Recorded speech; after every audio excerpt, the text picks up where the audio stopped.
नमस्कार. मी डॉक्टर तुषार यशवंत सावडावकर. माझ्या यूट्यूब चॅनलमध्ये तुमच्या सर्वांचं स्वागत असो. ॲस्ट्रॉलॉजी आणि वास्तुशास्त्र या विषयात मी PhD घेतलेली आहे. अल्टरनेटिव्ह मेडिसिनमध्ये डॉक्टरेट मिळवलेली आहे.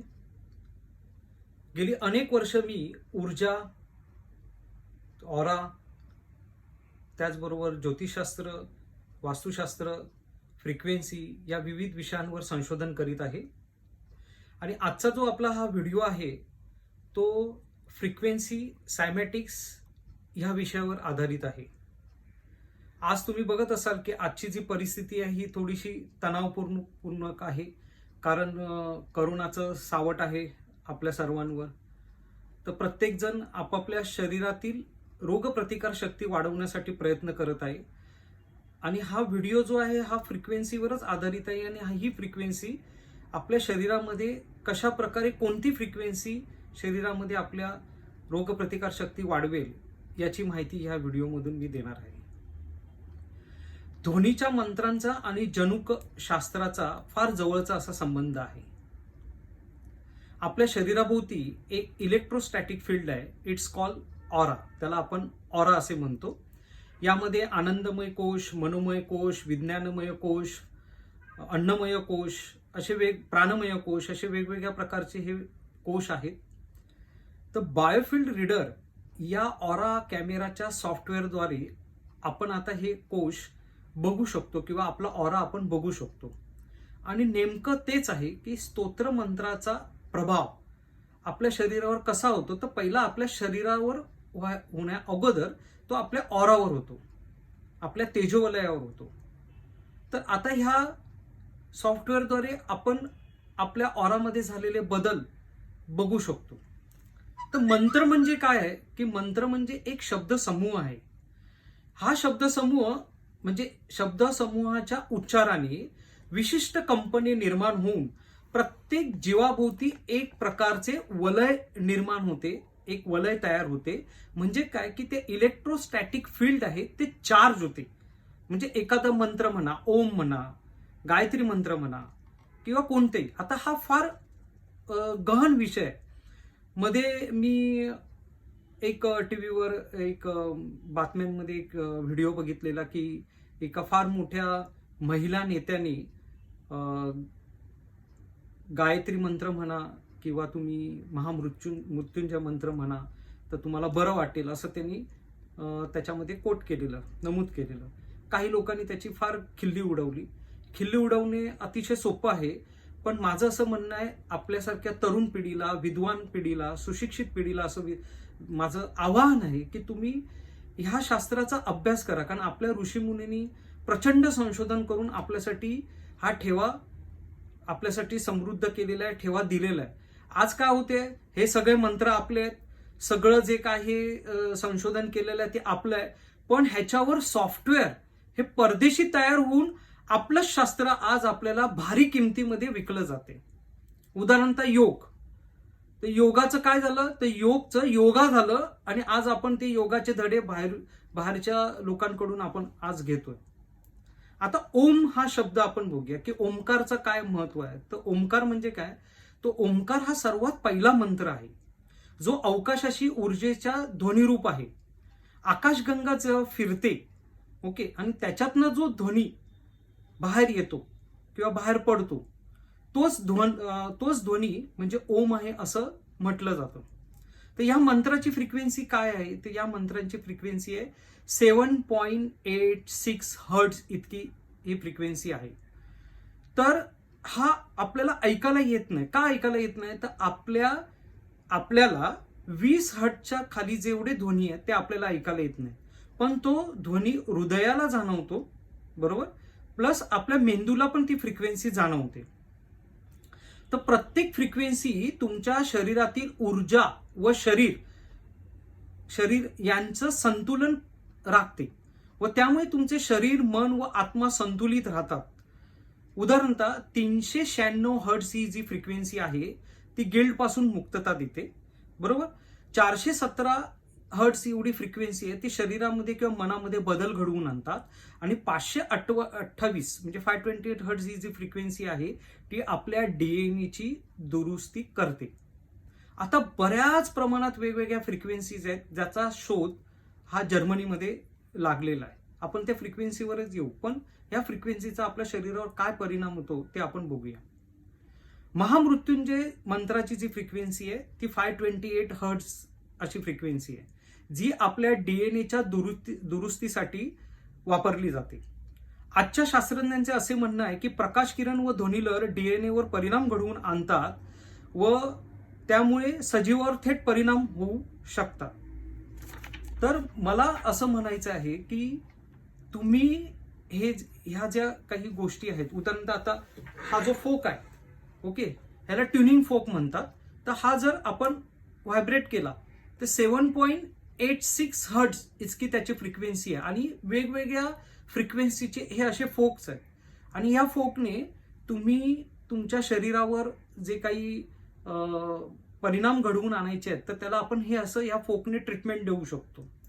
आपल्या भारतीय लोकांसाठी ही पद्धत जरा नवीन असेल किंवा अजून कोण रिसर्च याच्यावर करत नाहीये, पण अतिशय परिणाम घडवून आणणारे ह्या सगळ्या गोष्टी आहेत.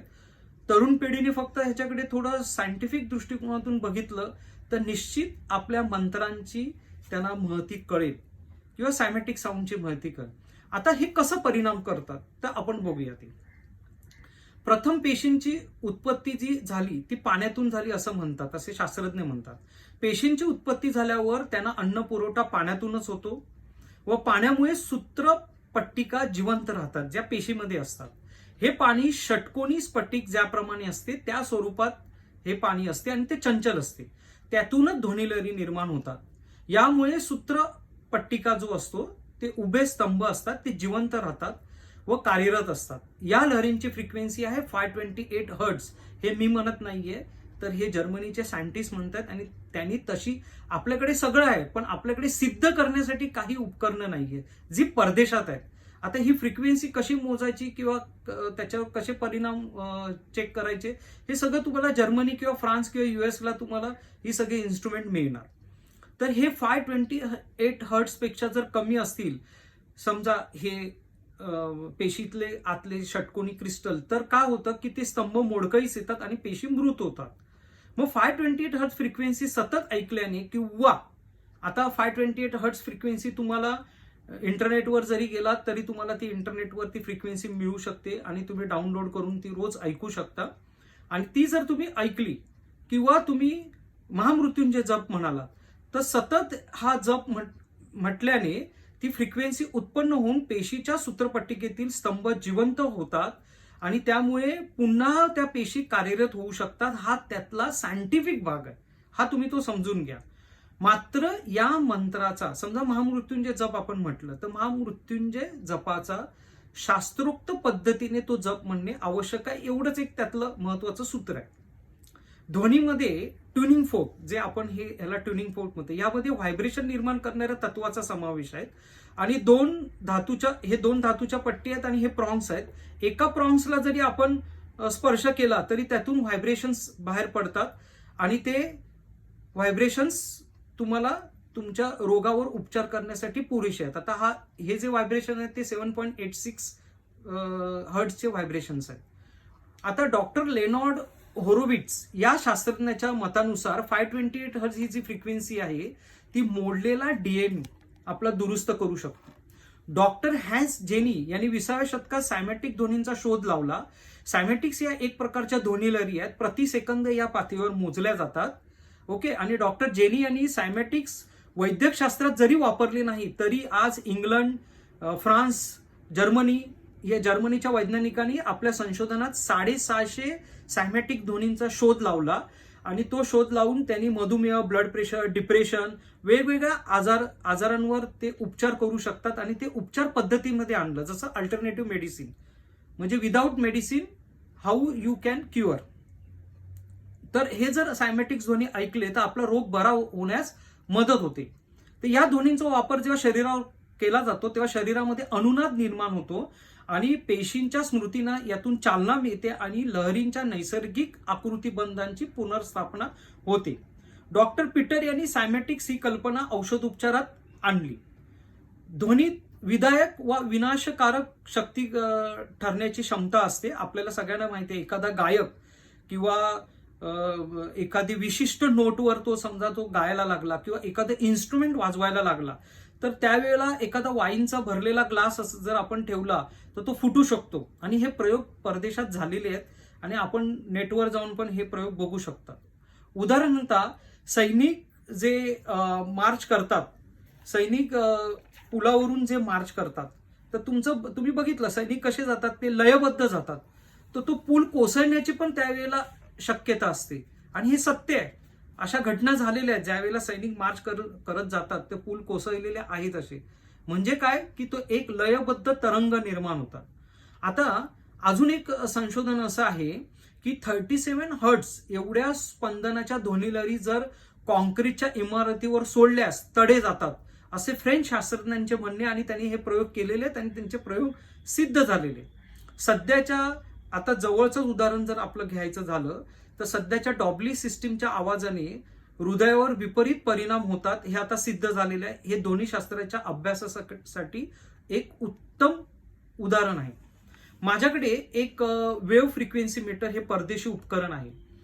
इतरांचे संशोधन आपण परदेशी केलेलं संशोधन आपण ग्राह्य धरतो, पण हेच जर एखादं भारतीयांनी जर सांगितलं की बाबा आम्ही हे प्रयोग केलेले आहेत तर त्याला क्वेश्चन करणारे बरेच जण असतात, त्याच्यावर विश्वास ठेवणारे फार कमी असतात. हे अतिशय दुःखदायक ह्या घटना आहेत. माझ्या मते पिढीने पुढे येऊन ह्या गोष्टी स्वतः परचेस करून ह्याच्यावर रिसर्च करावा. आणि निश्चितच कारण आपले मंत्र एवढे पॉवरफुल आहेत, एवढे समृद्ध आहेत किंवा एवढी स्तोत्र हे समृद्ध आहेत, फक्त तुम्ही अनुभव घेणं गरजेचं आहे. प्रत्येकाला काय वाटतं, मंत्र म्हटलं स्तोत्र म्हटलं की खूप पैसा आपल्याकडे येईल, पण तसं काही नाहीये. थोडक्यात काय की आपल्या शरीरावर, ऑरावर, मनावर परिणाम करणारे हे सगळे घटक आहेत. मग सायमॅटिक्स म्हणजे आपली स्तोत्रमंत्र हे सायमॅटिक्स नाहीच का, की ते पण एक वेगळ्या प्रकारचं शास्त्रच आहे, पण ते शास्त्रीय दृष्टिकोनातून कसोटीवर आणण्यासाठी प्रयत्न आपण केले पाहिजे सगळे. तुम्ही त्याला विरोध करून होणार नाहीये, तुम्ही त्याचे अनुभव घेऊन तुम्ही लोकांसमोर मांडलं तर निश्चितपणे फायदा होईल. आता उदाहरणार्थ मी बोललो की माझ्याकडे वेव्ह फ्रिक्वेन्सी मीटर हे परदेशी उपकरण आहे. वेगवेगळ्या आजारावर त्याच्यावर फ्रिक्वेन्सी आहेत, त्या संबंधित आजाराची फ्रिक्वेन्सी सिलेक्ट करायची आणि एक रॉड आहे कॉपरचे, आणि ते कॉपरचे रॉड घेऊन अर्धा तास त्याच्यामध्ये जी सिलेक्ट केलेली फ्रिक्वेन्सी किती मिनिटं घ्यायचे ते पण, आणि ती फ्रिक्वेन्सी घ्यायची आणि त्याचा आपला बॉडीवर त्याच्या फ्रिक्वेन्सीमुळे शरीराभोवती एक विद्युत लहर तयार होते आणि संबंधित आजारावर आपण ताबा मिळवू शकतो. अनुभव म्हणजे काय की मला 2 वर्षापूर्वी चिकुनगुनिया झालेला. त्यावेळेला चिकुनगुनियावर काही औषध नव्हतं, पण मी 2 दिवस हॉस्पिटलला ऍडमिट होतो. तिथून मी सरळ घरी आलो डिस्चार्ज घेऊन आणि 15 दिवसात मी ती ट्रीटमेंट घेतली. चिकुनगुनियाला जवळजवळ 6 महिने हातपाय दुखतात, पण 15 दिवसात मी बरा झालो. मी सकाळी रोज 1 तास घ्यायचो आणि संध्याकाळी 1 तास घ्यायचो. आणि हे नुसते मी नाही तर माझ्या अनेक मित्रमंडळीने हे इन्स्ट्रुमेंट बघितलेला आहे आणि माझ्यावर झालेला त्याचा परिणाम सगळ्यांनी डोळ्यांनी बघितलेला आहे. तर हे तुम्ही पण अनुभवू शकता. तर आता फॉरेनला कसं आहे की ह्या वेगवेगळ्या म्हणजे पुढचं जे औषध येणार आहे की नाही ते सगळं फ्रिक्वेन्सीवरच असणार आहे. पुढची औषधं 15 वर्षानंतर येणार आहेत. कारण जर्मनीला तसे फ्रिक्वेन्सीचे एक वेगवेगळे उपचार केंद्र आहेत की जिथे फ्रिक्वेन्सी लाईटद्वारे सोडले जाते, किंवा तुम्ही कॉपर रॉडद्वारे घेऊ शकता, किंवा तुम्ही वेगवेगळ्या मशीनद्वारे ती फ्रिक्वेन्सी घेऊ शकता. तर अशा प्रकारे फ्रिक्वेन्सीचा वापर करून आपल्या रोगावर आपण ताबा मिळवू शकतो. तर आजचा काळ हा थोडासा कठीण आहे आणि तुम्ही सगळ्यांनी मनाची तयारी केली पाहिजे की डिसेंबर जानेवारीपर्यंत आपल्याला कोरोनाशी लढायचंच आहे. कारण कोरोना का हा लगेच आला आणि लगेच हद्दपार झाला असं होणार नाहीये. आणि आपलं सरकार त्याच्यासाठी, राज्य सरकार म्हणा किंवा केंद्र सरकार म्हणा, त्याच्यासाठी प्रचंड मेहनत घेते, प्रयत्न करते. त्यांच्या प्रयत्नांना यश पण येतोय, पण बाकीच्या गोष्टी पण आपल्यावर डिपेंड आहेत. तर मग आपण अल्टरनेटिव्ह थेरपीमध्ये आपण काय करू शकतो त्याच्यासाठी हा मी व्हिडिओ बनवलाय. तर तुम्ही नेटवर जा, 528 हर्ट्झची फ्रिक्वेन्सी घ्या, अजून तुम्हाला बऱ्याच फ्रिक्वेन्सी मिळतील, त्याचे अनुभव घ्या. पण तुम्ही एक ठराविक वेळेतच त्या फ्रिक्वेन्सी, समजा तुम्ही सकाळी 7ला घेतली तर 7लाच घेऊन बघा आणि तुम्ही त्याच्या निरीक्षण नोंदवा. तुम्हाला फार चांगला बदल अनुभवास तुम्हाला मिळेल. तर माझं असं म्हणणं आहे की तुम्ही सगळ्यांनी काळजी घ्या ह्या आताच्या ह्या कठीण काळामध्ये. पण तुम्ही जर काळजी घेतली तर निश्चितच तुम्हाला काही होणार नाही. तर ज्यांना आपली रोगप्रतिकार शक्ती वाढवायची आहे, गव्हर्नमेंटने सांगितलेल्याप्रमाणे, निर्देशाप्रमाणे तुम्ही ट्रीटमेंट घ्यायचीच आहे. पण एक अल्टरनेटिव्ह थेअरी, त्याला पूरक अशी, तर काय करता येईल, तर तुम्ही सायमॅटिक साऊंड तुम्ही ऐकू शकता किंवा 528 हर्ट्ज तुम्ही फ्रिक्वेन्सी घेऊ शकता किंवा तुम्ही गायत्री मंत्र नाही तर महामृत्युंजय जप केला पाहिजे. पण जप केला तर अधिक फायदा होईल. पण त्याचबरोबर तुम्ही ही फ्रिक्वेन्सी ऐकली तर त्याचा निश्चितपणे तुम्हाला फायदा होईल. ज्यांना कोणाला ही फ्रिक्वेन्सी हवी असेल, रोगप्रतिकार शक्ती वाढवायची आणि खरोखर त्याच्यावर त्यांना काम करायचं असेल, तर त्यांनी मला माझ्या मोबाईल नंबरवर संपर्क करा. माझा मोबाईल नंबर आहे 9821657864. माझा ईमेल ID आहे TUSHAR @tushar_vastu_experts VASTUEXPERTS@yahoo.com.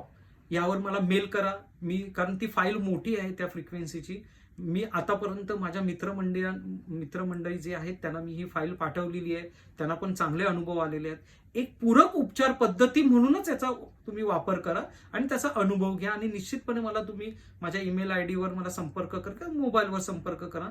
आणि तुम्हाला जर कोणाला खरोखर हवी असेल तर ही फ्रिक्वेन्सी मी तुम्हाला, सायमॅटिक फ्रिक्वेन्सी आहे ही मी तुम्हाला पाठवीन. त्याने तुमची रोगप्रतिकार शक्ती वाढेल. पण त्याचबरोबर तुम्ही बाकीच्या पण ज्या काही वैद्यकशास्त्राप्रमाणे सांगितलेल्या आहे त्या गोष्टी पण तुम्ही करा, असं माझं तुम्हाला सगळ्यांना आवाहन आहे. आणि जर तुम्हाला माझा हा व्हिडिओ आवडला तर लाईक करा, शेअर करा आणि सबस्क्राईब करायला विसरू नका. आणि परत एक नवीन संशोधन घेऊन मी तुमच्याकडे परत एकदा येईल. आणि तुम्ही एवढा वेळ मला दिल्याबद्दल धन्यवाद. नमस्कार.